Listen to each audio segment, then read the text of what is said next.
Morning, guys. This is a good look, isn't it?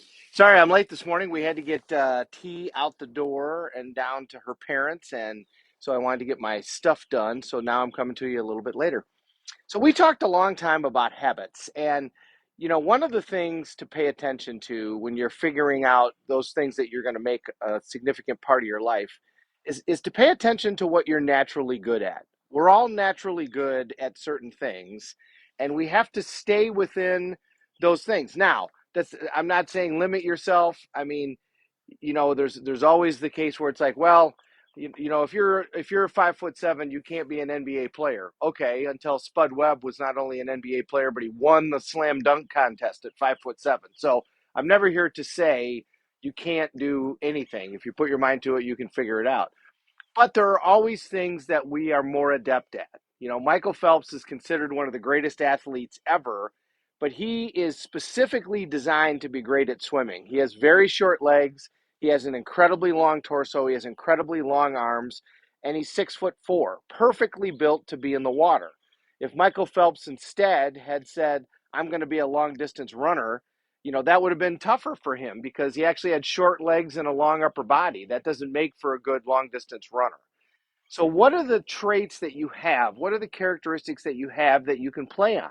Are you better at being a writer? Are you better at speaking? Are you better, which is, becoming more of a rarity for people? Are you better at communicating, using the internet? Are you better at writing code? Are you better at drawing? The guy that does Dilbert, he wasn't a great drawer, but he was better than average. He wasn't a great comedian, but he was a funny person. So he was mediocre at both of those things, but better than average at both of those things. So he wasn't a good enough artist that he could become a famous artist. He wasn't a good enough stand-up comedian that he was going to be the next Eddie Murphy. But he was a good drawer and he was funny, so he started a cartoon, started Dilbert, and that turned out to be significantly successful. He put those two things together and figured out where he was great. If you put an egg and a potato in boiling water, the potato gets soft and the egg gets hard.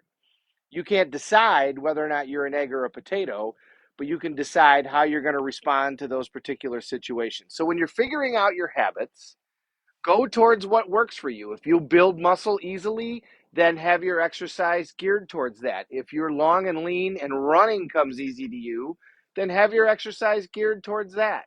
If you're great at being on a bike, then have that be your main form of exercise. That doesn't mean you can't do the others.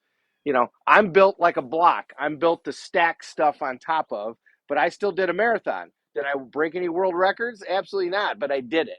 And that was the great part as I got outside of my comfort zone. But when it comes to my regular workouts, I'm doing 3-4 miles. I'm not out doing 16 because that's just very rough on my body because my body's not built for that. That's not what it's great at. It's better at stacking crap.